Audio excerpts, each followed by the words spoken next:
Welcome back to 95 Connected, a Baltimore, Maryland sports podcast. We are back in the new year. Took a couple weeks off for the holidays. We were planning to be back last week, and then I got sick. So now we're here. For all of our avid listeners, Josh had his baby number 2. Baby is healthy. Josh is happy. He'll be back at some point eventually. But in the meantime, I have brought with me a substitute. And that substitute is Nathan. Nathan, how are you? Can you hear me? I can hear you, Pat. I'm doing well. Don't you have some kind of baby of some sort? How is your I baby? do. He is a 19-month-old. He's currently asleep across the hall, so I hope this doesn't wake him up because then we'll have to pause. But he's good. He's good. I'm sick I was sick because he was sick. That's how it Yeah, works, right? that's how it goes. That's how it goes. You know all too well. Indeed. So, yep. I will do I'm going to do an off the cuff intro of you, Nathan. And some of this may be factual, some may not be. You can feel free to fill in as needed. But Nathan here, I met, I want to say it was 12 years ago on a Orioles message board that I do not miss. And we've just kind of been in a group chat with a couple other guys who may be making an appearance sometime soon to talk about the Orioles. But as far as I know, Nathan is a former avid bowler, a current avid disc golfer, Mm-hmm. big trivia man. You got trivia tomorrow. That's why we're doing this today. Right. And I had one other thing, and I think that pretty much covers it. Does that pretty much cover it? Yeah, I don't know that there's a fourth interesting thing about me. Not that the others were terribly interesting, but yeah, I mean, 12 years. I feel like it may have even been long. Were we together did we I make that group chat during the 2012 season? I thought it's either the 2013 or the 2014 Gotcha. Okay. season. One of those two. It's crazy Um, because sometimes it feels like we've had that group chat forever, and sometimes it feels like we've had that group chat for like 2 years. yeah, yeah. It's always funny when I go back and I search for some old message we sent, and it goes back to like 2018. I'm like, holy crap, Yeah. that's a long time. That's a long time ago. And we go back even further than that. I don't think I can go further back because I think I accidentally left the group one time, so I lost Oh, that's right. all the history. Yep. But cool. So Nathan is here. He is. Oh, I remembered what the fourth thing was. You were at one point on the Bowie Bay Sox um, field maintenance team. What a groundskeeping Yes. team. The What am grounds I? crew. Yes. That's The right. grounds crew. That's right. That's right. Back in the day, I remembered. I knew there Yeah. was something else I was thinking of. I So yeah. So at the welcome, Nathan. time, Yeah. thank you. Yeah, at the time, I was attending a church in Annapolis, and a gentleman in the church named Fred Bedell was a longtime grounds crew member of the Bowie Bay Sox, and he got me on there as a part-time, very part-time, because I don't know that I worked more than maybe 15 games a season during the Yeah. summers. Yeah.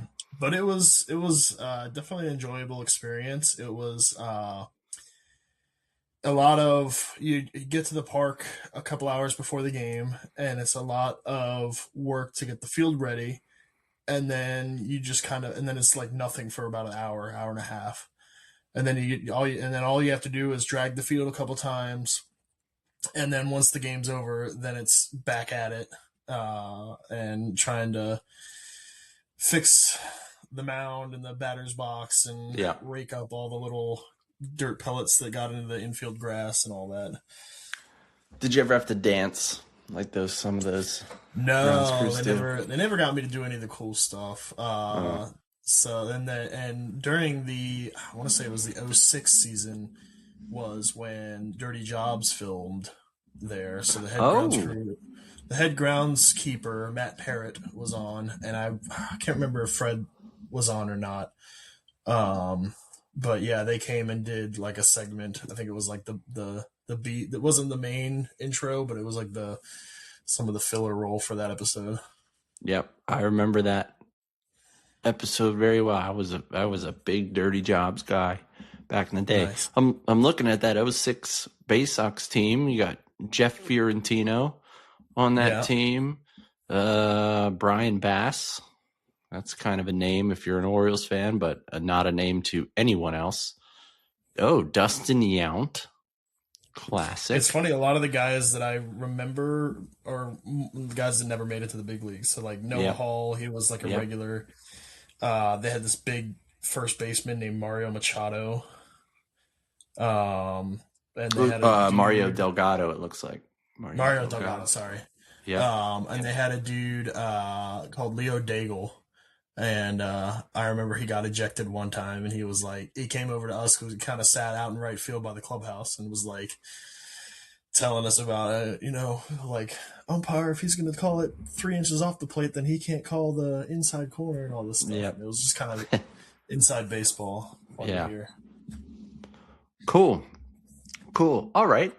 Cool. So again, welcome Nathan, and I think I don't know how long Josh will be out, so I don't think this will be the last time you'll be on. I think the other guys that are in group chat we're talking about will be on at some point, but they don't care about the Ravens. So, and that's all we have to talk about today. That's So, true. yeah. So I think what we will start with is it's not really hot news anymore. It's been about a week, but John Harbaugh is gone. And for anybody who has kept up with this podcast and has listened to it, it was not a pro John Harbaugh podcast.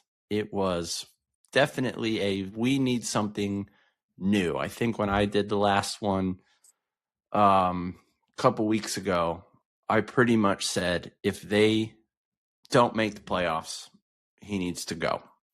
And here we are. We didn't make the playoffs. Sorry. The Ravens didn't make the playoffs, and he's gone. So just right off the cuff, Nathan, what initial reaction to that? I know I think I put in the group chat that Harbaugh was gone. I don't remember what your reaction was, but what was your real initial reaction to that? Honestly, I was not surprised. I felt like they had to do it. I know it was a day later than a lot of the head coaches that were fired. And I think that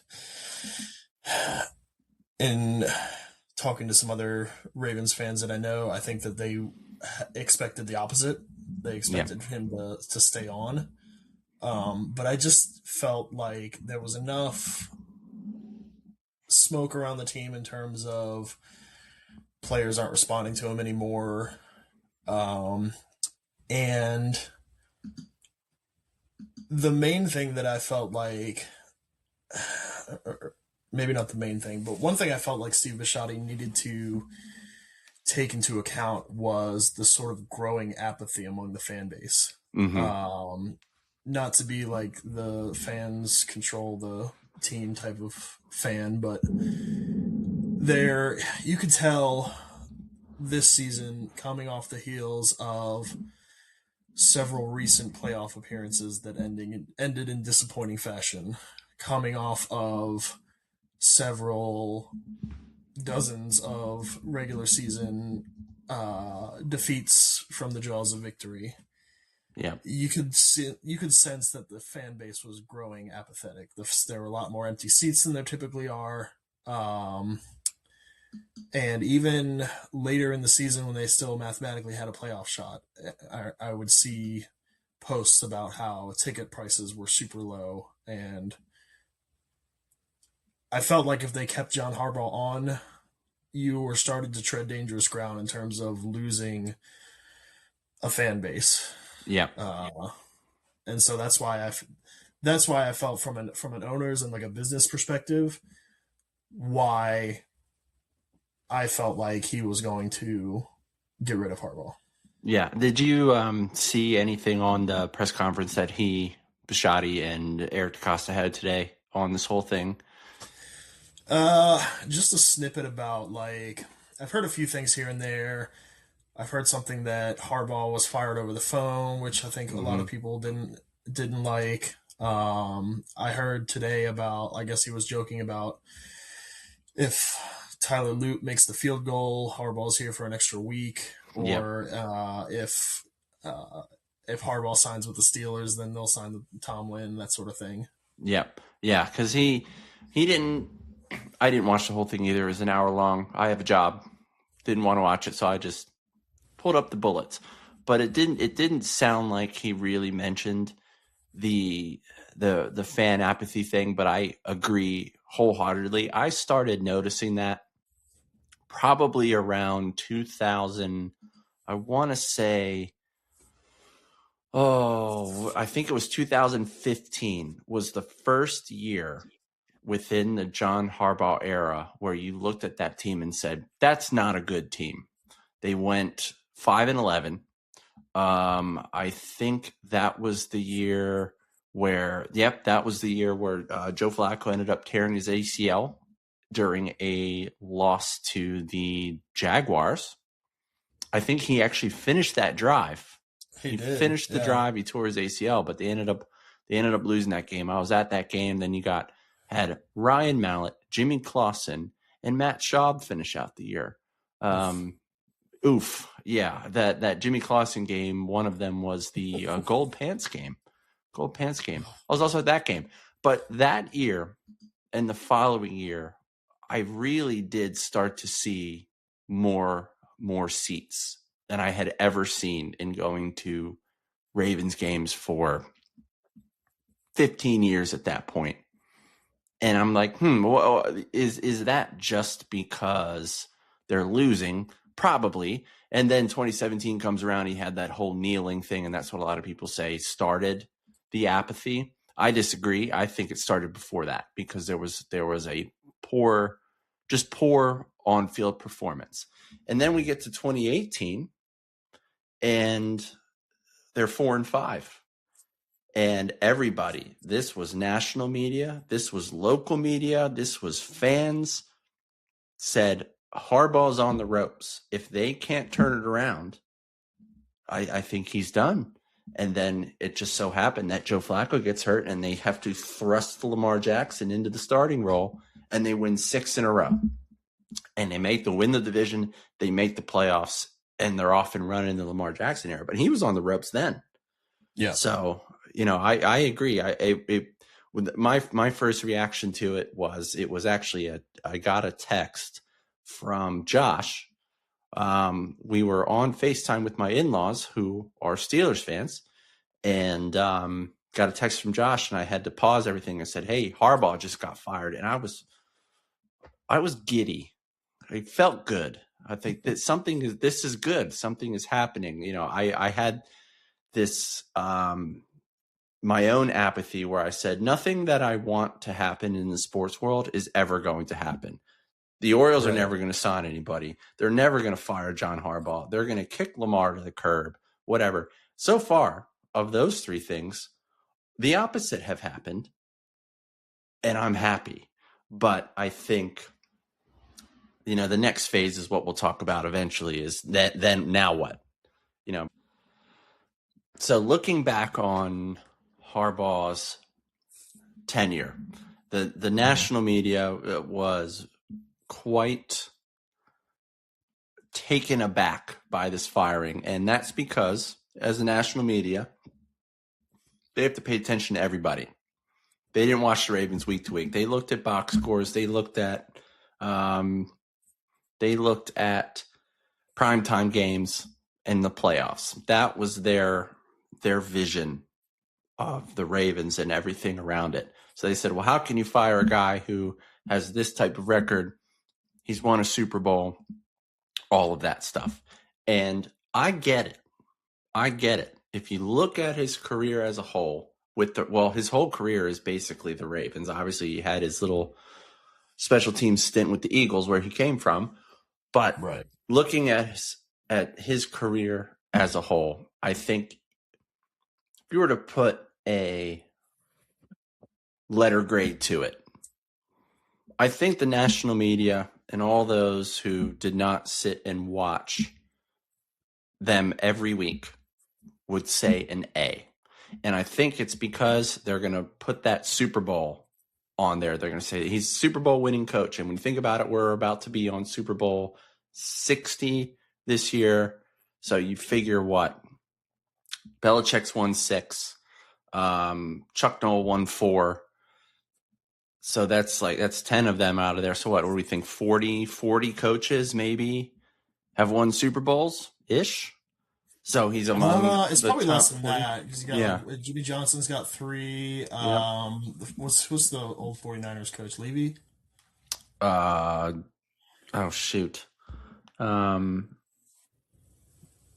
don't. Who was the other guy? Not Don Shula. Don Shula was the Dolphins. Shula's the Dolphins, yeah. I want Yeah. to say Marv Levy, but he's a game show host, I'm pretty sure.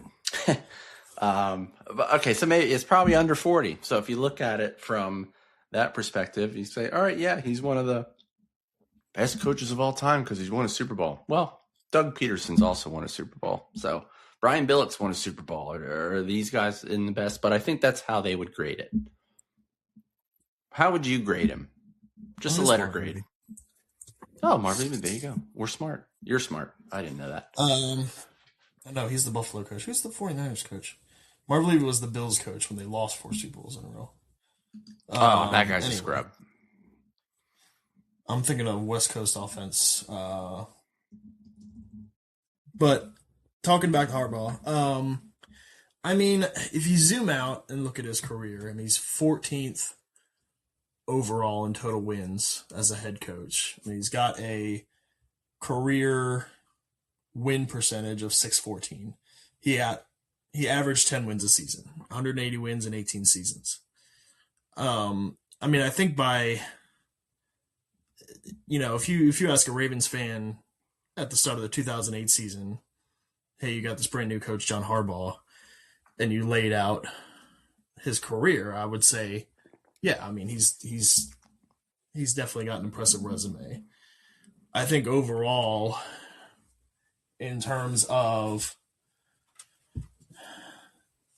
comparing to league average, I would say he would be an A or an A minus. Yep. But like you said, what the national media and those that weren't as much in the weeds on the Ravens would say is like, from the outside looking in, it appears that he got fired after basically one bad season in a string of great seasons. But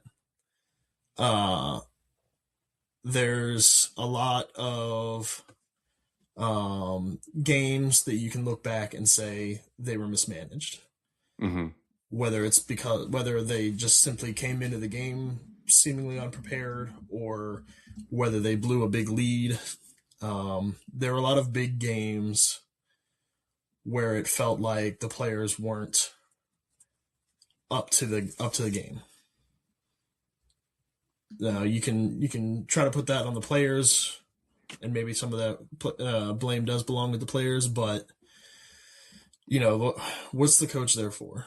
They're there to put the players in the best position to win, and it didn't seem as though, whether it be play calling or general sort of philosophy in terms of how much we're running, how much we're passing, or even as something as seeming as just how they look, how motivated they look on the field. There are a lot of big games where it felt like we were outcoached. And there was a sort of perception, I think, among a lot of Ravens fans of, and I'm one of them, of what does John Harbaugh do during these games? He doesn't call plays for the offense. He doesn't call plays for the defense. He never has. He was a special teams coordinator. So, but the Ravens have had good kickers, but I don't know that they've necessarily had great. Yeah, I don't know that they've necessarily had great. Like we never seem to be near the top of the league in terms of like kick return, punt return, that sort of thing. Right. But so what does John Harbaugh do during these games if he's not calling the plays?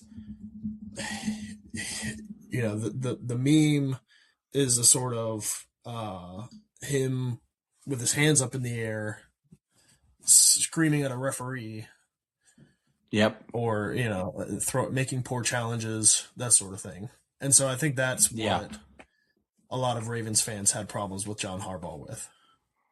Yeah, there's a lot of stuff about the amount of times that the camera switches over to him when something's not going their way, and he's just got this look of dumbfoundery on his face, and that was the John Harbaugh look. And it seemed Yeah, like I in agree. his press conferences when he was pressed on it, it was a lot. It basically boiled down to we didn't react or not reacting or not realizing in time that we were making a mistake. Like with the Derrick Henry Mm-hmm. was against the Patriots, I think, when he was Mm-hmm. running all over the place and they stopped giving him the ball. Yep. And it's always like, yeah, if we look back, we would have done it differently. But he wasn't realizing it in real time. Yeah, and I think what frustrates me the most about that specific situation is we heard that in different words. We heard that same not that same mindset of we'll do it differently next time. We heard it after the 2019 loss to the Titans in the playoffs, and we heard it after the AFC Championship against the Chiefs. In both of those games, the run was mostly abandoned, more so in the Titans game than the Chiefs game, where they threw the ball 60 times while having the most prolific running offense in the history of the NFL in the regular season. Right. And they threw the ball 60 times because they went behind early. They turned it over early, went behind, and they panicked. And that was a Greg Roman offense where that he's supposed to be this running guru, and they panic. And I think that's where a head coach needs to step in and say, Greg, Todd, whoever the hell else are the coordinators, fix it. I'm telling you to fix it. And I don't think he ever did that. Because like you said, It was always post game. It was, well, we probably should have done it that way. Well, yeah, no shit. So, yeah. The other thing about it is, and again, this wasn't a pro John Harbaugh podcast. It never has been. I've been on the other side of the Harbaugh debate for years now at this point. I haven't been a fan of his for a while. So I'm not here just to say he's a bad coach. He's not a bad coach. But when you look at 2008, when he came on, they go to the AFC Championship that year. But what kind of team was around him from 2008 until the Super Bowl? You had on defense Ray Lewis, Hall of Famer, Ed Reed, Hall of Famer, Haloti Ngata, probably a Hall of Famer, Terrell Suggs, probably a Hall of Famer if he can stay out of jail. That's 4. He also had Samari Roll, a Hall of Very Good. Chris McAllister, Hall of Very Good. On the opposite side, you had Marshall Yanda, Hall of Famer. You had a rookie Ray Rice who, over that 4 to 5 year span, I don't know if I want to say he was a Hall of Fame running back, but he was a pretty damn good running back. He had Derek Mason, very good wide receiver. He eventually had Anquan Bolden, probably maybe a Hall of Fame wide receiver. Could be Hall of Very Good. They didn't start from scratch. They fired Billick because they went from 13-3 to what was it, like 5-11 or whatever it was that year in 2007. And they said, yep, we're moving on from you. We're getting this new guy in, but it wasn't a rebuild. The only rebuild part of it was that they had a rookie quarterback, but they were surrounded by talent. Go to the AFC Championship. The next year, they go in New England, give Ray Rice the ball. He runs all over the place, all that stuff. So, again, it's not to say that he's a bad coach. It's just saying he was put in a really good position at the beginning, and it ultimately paid off. They were able to win a Super Bowl within 4 years. Great. That's awesome. That feels good. But then what happens after that? You lose all those Hall of Fame guys. You lose all of that, and you're kind of into this little tailspin until you get another Hall of Famer in Lamar Jackson who just carries it. And then you've got Derrick Henry, another Hall of Famer, and you still screw it up. That's where my brain is. So with all of that together, I want to say a solid B plus. I want to give him less, but there's the Super Bowl in there, and I don't think I can.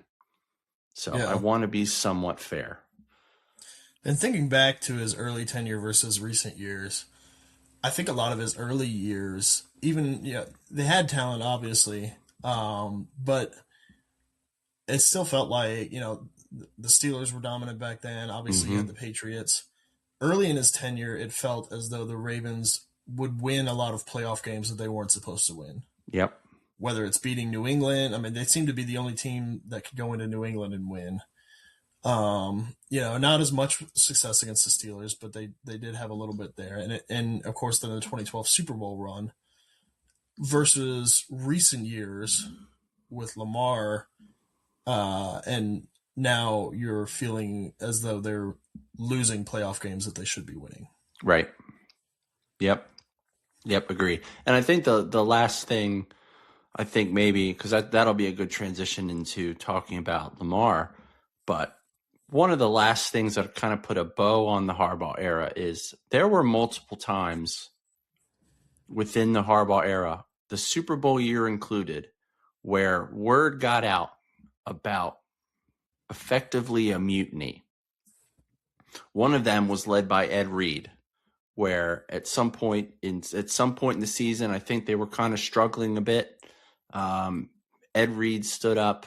I don't have the want to go and look exactly what the topic was, but it was Ed Reed and other leaders stood up and said, something's wrong and you're not fixing it. And from that point on, they went on a little bit of run. I think they kind of, they didn't quite go into the playoffs strong in that one, and then went on a miracle run in the playoffs. But there was a mutiny there. So that's interesting. And then in 2019, this one I give a little bit less credence to because Earl Thomas is an asshole. But Earl Thomas had problems with him too. And that was very well documented. So that's two. And then now we're in the post Harbaugh era, and all this stuff comes out about, well, was there a rift between Lamar and Harbaugh and the coaching staff? I'm gonna put that's number 3.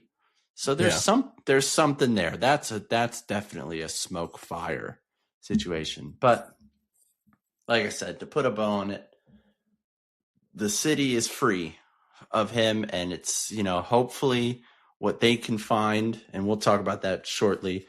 They can find somebody that works. They can find somebody that can be a Lamar whisperer, and for God's sake, be a defensive whisperer, because I enjoyed it much, much better when there was a good defense and a mediocre offense. The opposite, I can't do it. I can't do good offense, bad defense. It's very funny. frustrating. How many years did we clamor to have the good offense? And Exactly. At the expense of the defense. It's just like, oh my God. So yeah. So it sounds like you would prefer them hire somebody of a more of a defensive mindset.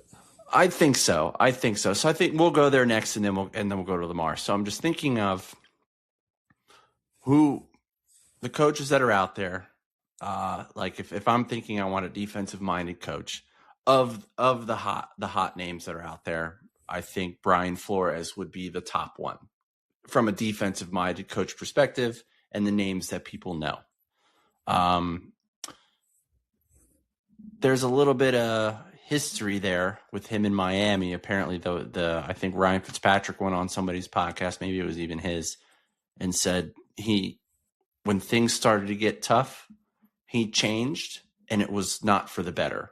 It was my way or the highway, which maybe in some circumstances that works, but in that case, it didn't work. So, but if we're thinking of a defensive-minded coach, that's probably the guy that everybody's going to think of. Then you have some other people out there that their names have been out there. I don't think they've been interviewed yet, but I believe the Chargers defensive coordinator was out there as a possibility. He hasn't been interviewed yet, but that intrigues me. But I could also go the other way and say, is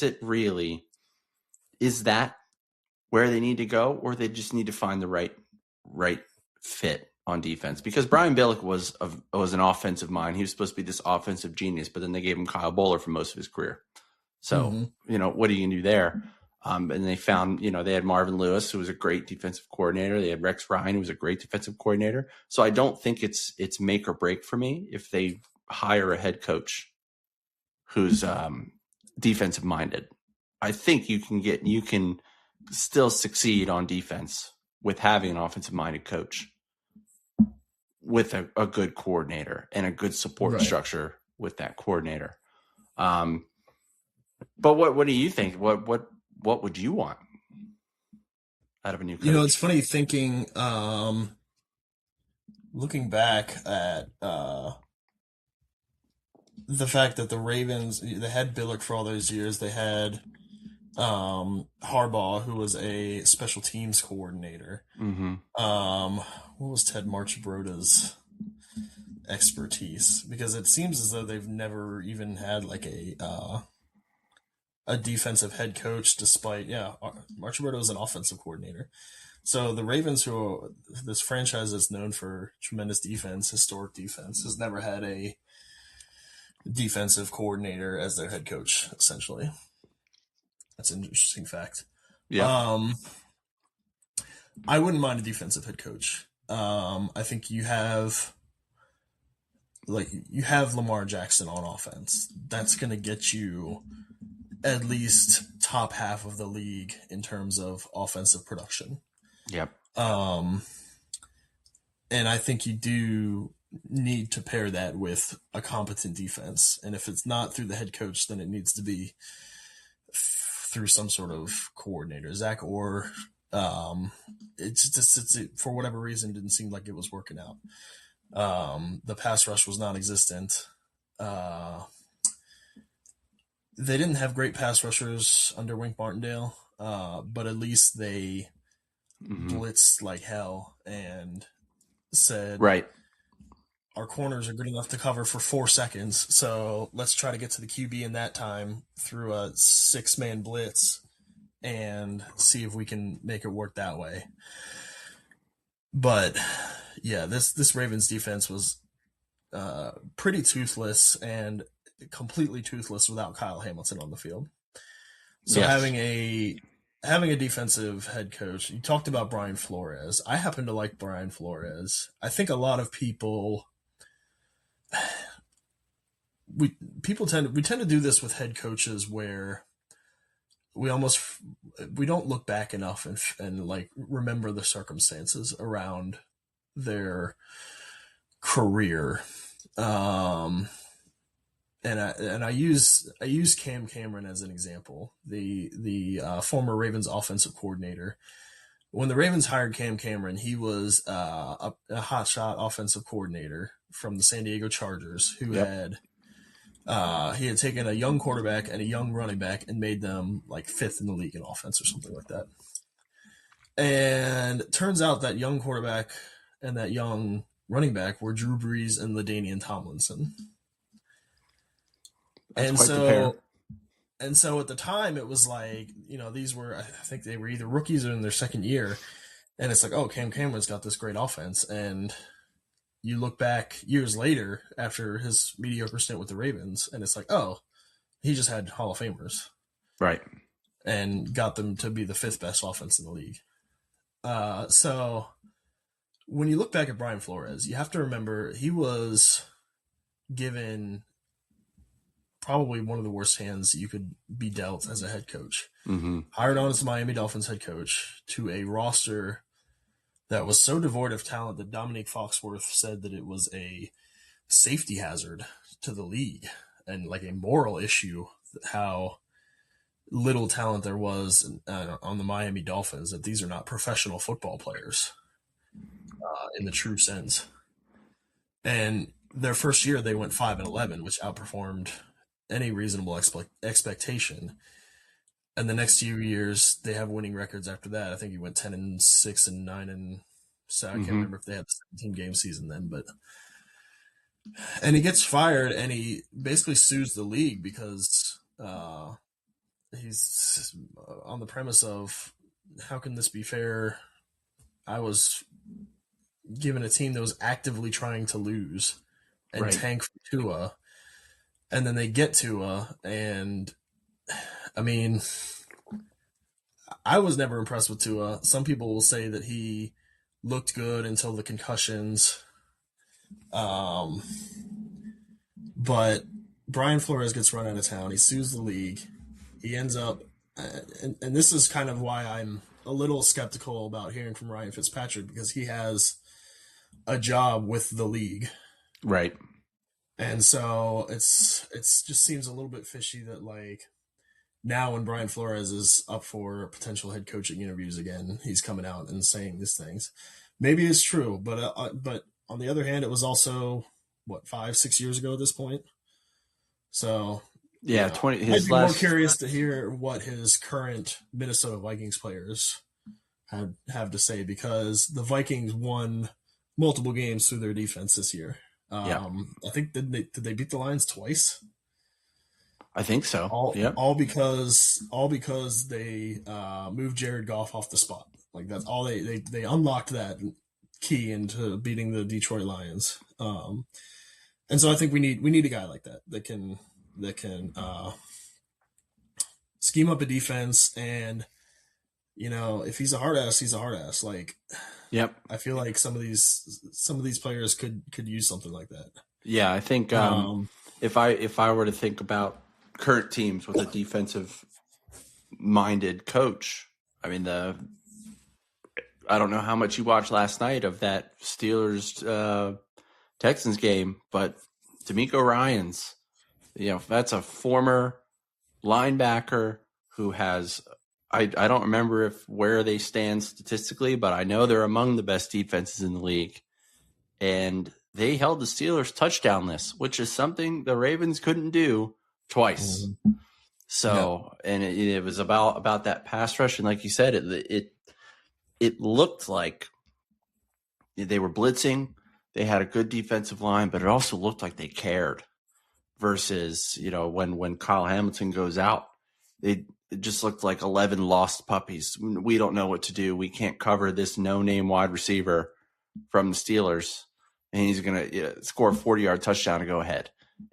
So, Yeah, I mean, Nate Wiggins is lining up 10 yards off of the ball from Juju Smith-Schuster right. for a team and a quarterback that is predicated upon quick, short passes. Yeah. Yeah.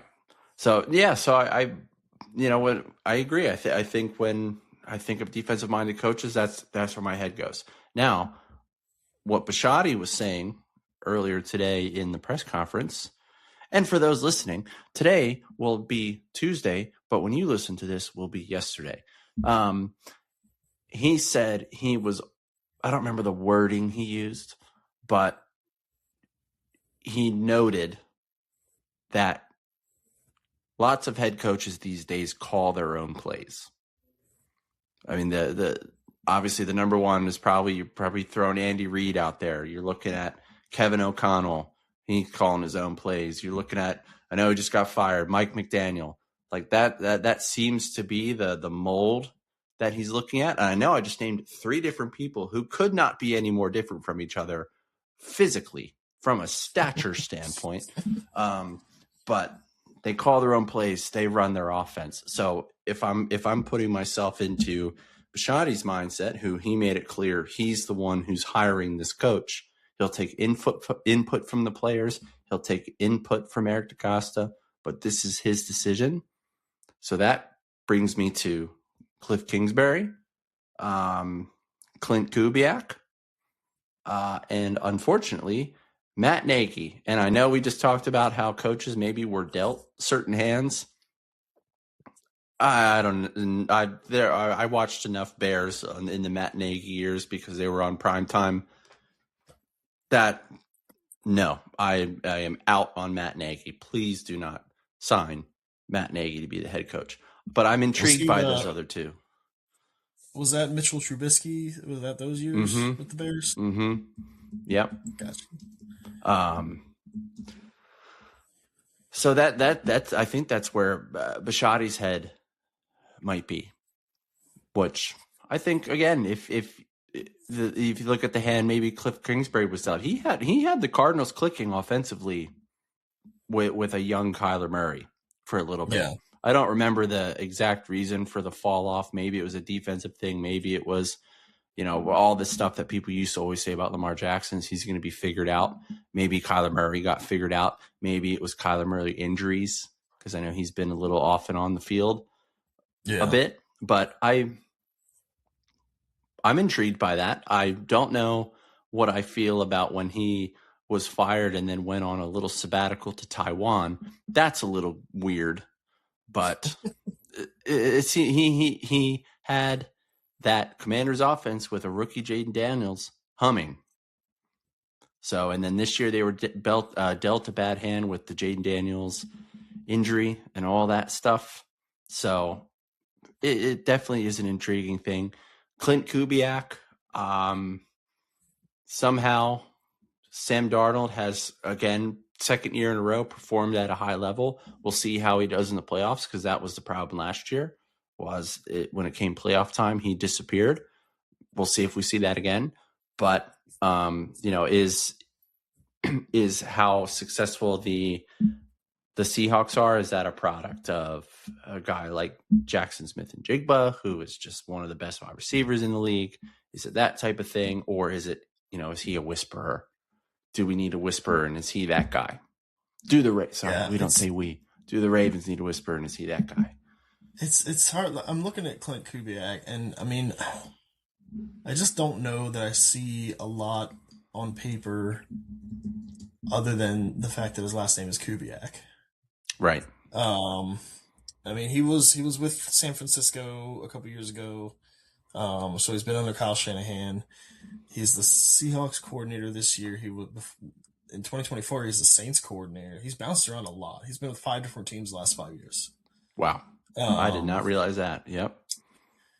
And with him, I mean, it's hard to say for sure right now. The Saints offense was certainly not spectacular, but he didn't have much to work with last year. The Seahawks offense is good this year.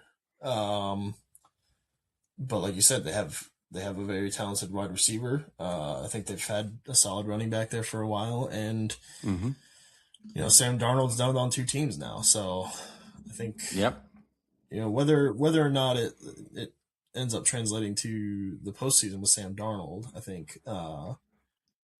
you got to look at him as a legitimate quarterback at this point. Yeah. With Kingsbury, I think Kyler Murray's looking back on it is probably not as good as he maybe looked under Kingsbury. And there is definitely some intrigue with what Kingsbury would do with Lamar Jackson. Yeah. But like I said, from a head coaching standpoint, I think I would lean toward a defensive guy. I mean, he can call plays for the defense.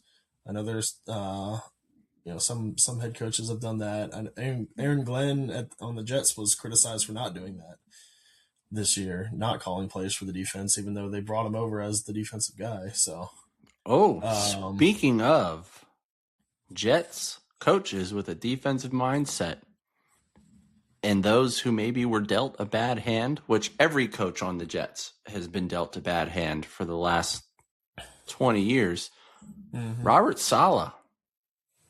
I don't think he's actively interviewing because the 49ers are still in it, but that could be something that might be worth from Bisciotti's perspective. I don't think you need to rush to hire any of these guys right now.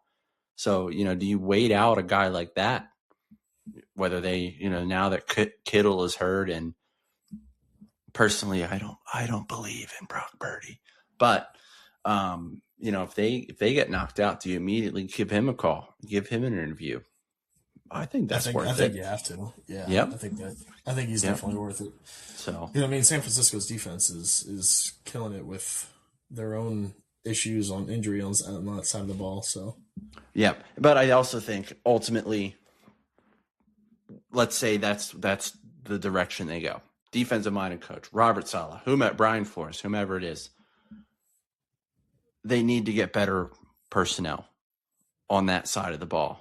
Because like you said, The pass rush was awful. They didn't blitz. And I don't know the reason they didn't blitz. I don't know if that was just Zach Orr's philosophy or if they didn't feel they had a good group of who could in the secondary who could handle coverage while they blitzed.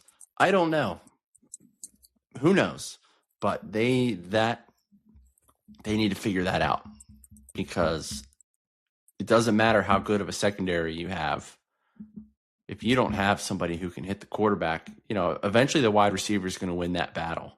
The longer they run around, the wide receiver is going to get an advantage. And that happened many times. I think Humphrey and Wiggins were among the lowest rated cornerbacks this year. And I don't think they're two of the worst cornerbacks in the league. I think they were a product of a team that could not pressure quarterbacks. They had 0 roughing the passer penalties, which sounds good, but it's not good because that means they didn't hit the quarterback. You got to rough the passer a little bit. Yeah, just a little bit. Not even just smack him across the head, but they didn't get close enough to smack him across the head. That's how poor it was. So that whoever the coach is, they need to figure that part out. They also need to figure the offensive line part out. We said it in earlier podcasts with me and Josh about when we talked about Maryland. If you don't win in the trenches, you don't win.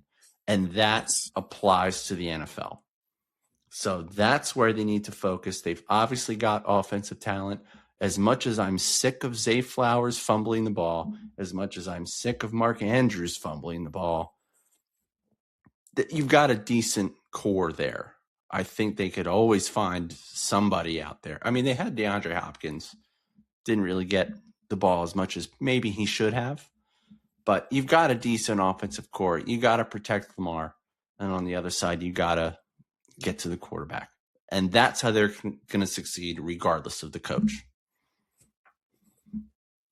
Agreed. They could also go off the board and hire Eagles special teams coordinator Michael Clay. Come full circle with that. We've been down that road, and it was fine. But I don't need 18 years from now, however old I will be, 52.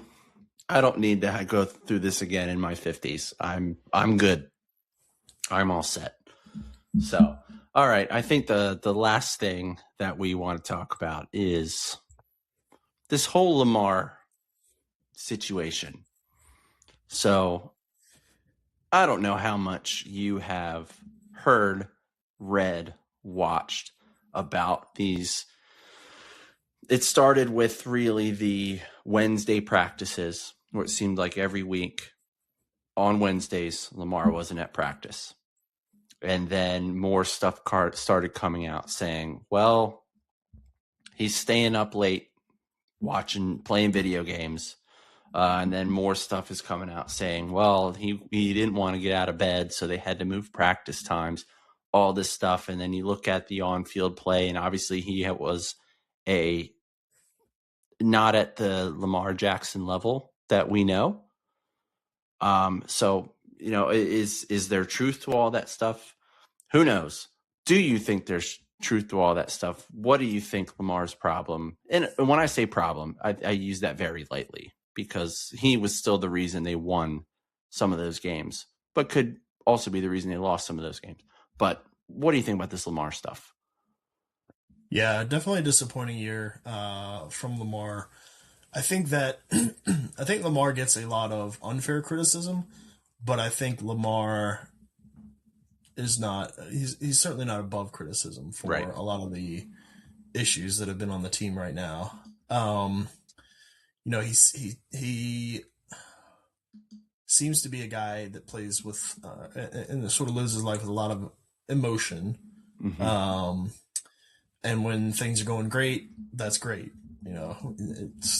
That's when we saw the 2019 season, and we're winning games 48-6 every other week.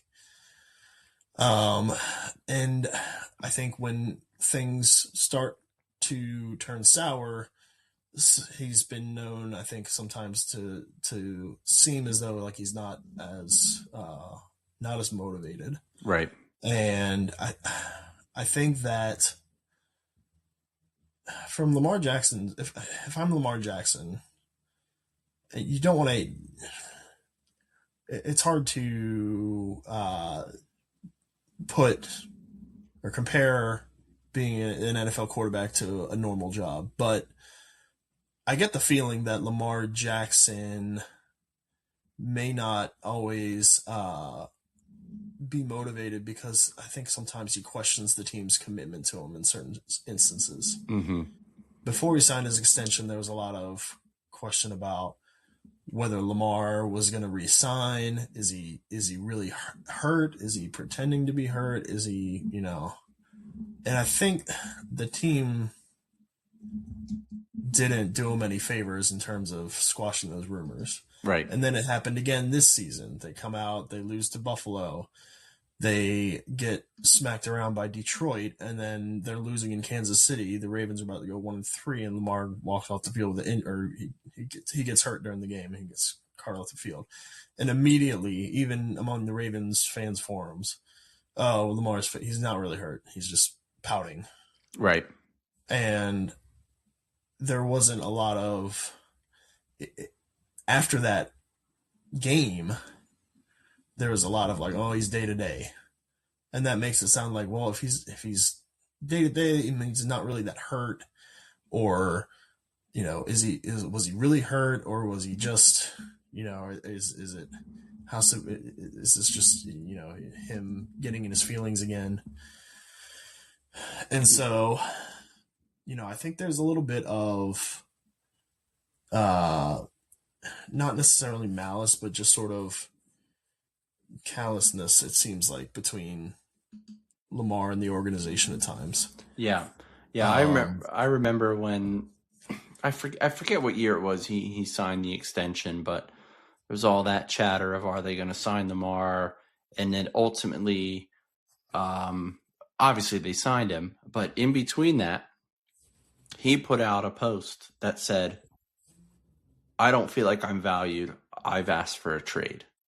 And I remember, I don't really use Facebook anymore, but I remember throwing on Facebook, I said, this right here will be basically the downfall of the Ravens organization. If you can't look at a guy who is essentially the main reason that you have been good for the last 3 or 4 years, whatever it was when this happened, you don't deserve him. He's going to go somewhere else and he's going to win a Super Bowl before you. That was where my head was. And eventually they did the right thing. They extended him, right? And they should have won the Super Bowl a couple years ago, or at least been to the Super Bowl a couple years ago, because they have him. They have one of the best quarterbacks in the league, and they can't lose sight of that. And I think right now the fan base is losing sight of that you almost lost him. He almost went to it. I think Atlanta was up there. Miami was being talked about. You almost lost this guy. And then he signs and he turns around. He wins another MVP. He should have won another. Now we're in this little season where, personally, I think he's been hurt longer than we think. And I think that frustrates him. And that frustration then bled over into many, many different areas. And people say where there's smoke, there's fire. I don't know if there's a fire here, but maybe there's a little bit of a kindling. Where there's smoke, maybe there's a kindling. And that kindling could be with the coaching staff, which some of that's starting to leak out, that he didn't have a good relationship with Todd Monken, which I'm going to sidebar here for a second. I was watching SportsCenter today, grinning at all this Mike Tomlin stuff because it makes me happy. But even though the Eagles fired Kevin Petula today, all the B-roll they had of Kevin Petula was him on the field having a discussion with Jalen Hurts. And ultimately it didn't work out. He didn't have a lot of good play calls. Somebody that works for me says I didn't understand any of his play calls. I get it. Fine. But he had a face-to-face relationship there during the games. What I'm getting at is Todd Monken and Greg Roman sat up in the booth or whatever they call it up there in the Mhm. in the sky booth, whatever, Yeah. calling plays. Get your damn butt onto the field and call plays there and talk to your quarterback. Don't get on that phone. I hate that phone. Don't like the phone. Get on the field and talk to your people face to face, because that's how you have a relationship. Don't just do it in practice. Do it on the field. Say, Lamar, you need to do this. Or Lamar says, Todd, you need to do this. Do it there. That's my hot take for the day is I don't think coordinators should be up in the booth. And I think they should make a rule that coordinators shouldn't be in the booth. Anyway, back to the subject. So that's part of the kindling is there was allegedly poor relationships there with Monken and Harbaugh and whatnot, and that fed this a little bit. Didn't help. I don't think it was the reason. I think it was a combination of those things. He was frustrated that he was hurt. He didn't have a great relationship with them for whatever that reason may be. He didn't agree with philosophy, didn't agree with personnel decisions being made, seeing, even when he had a vintage Lamar game, when he had a good game, the defense just turns around and blows it. All that stuff, I think, contributed to what we saw from him this year. Yeah. So ultimately, if they find the right guy who can sit him down and say, this is where I want us to go. I need you to buy in to this. And if he buys in, we're going to get back to 2024 Lamar or 2023 Lamar, whatever. You're going to get it back. Assuming he's healthy, which hopefully over the offseason he gets healthy. I don't think any of this stuff is like, it doesn't seem like it's ACL stuff or tendon things or those, like it was a bruise in the back. It was, what was it? Hamstrings. I guess that could linger a bit, but he gets healthy. He buys in, you get him back. And I don't think where everybody has been heading recently with how they've talked about where Lamar is among the main reasons this team didn't perform. I just don't believe it because of everything I've seen for the past 8 years. I don't think suddenly Lamar's a different person. I just think there's a whole bunch of different things that contributed to this. And when I look at the stats, I just pulled up total QBR on ESPN, which is supposed to be like, the tell all of who are the best quarterbacks this year. So, Yeah, Drake it's like May's QB number one. war. Yep, exactly. It's right. It's QB war. Drake May's number one. That's not a shock. Jordan Love's number two. That's a little bit of a shock. Lamar's still 10. He's a top 10 quarterback, even with how poorly he seemed to have played from a Lamar Jackson perspective. He's still top 10 quarterback. He didn't have a good year. So they, I don't think it benefits anybody to continue down this thread of Lamar Jackson was the problem. I've said it to many people. If you strip away all the problems at the Ravens, he's low on the list. I'm not saying he's not a problem. He's low. Yeah. You got to And build around him. I think that a lot of his challenges again could also stem from a lack of motivation because of the rift or Yep. potential rift of the coaching staff. Yep. I think it's salvageable at this point if you make the right hire and sort of re-energize him.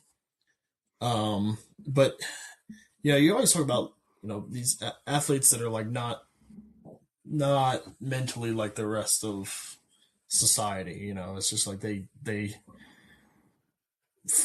from whether it's like a focus standpoint or Tom Brady, his like super diet, um, Kobe Bryant with like his Mamba mentality or whatever. Mm-hmm.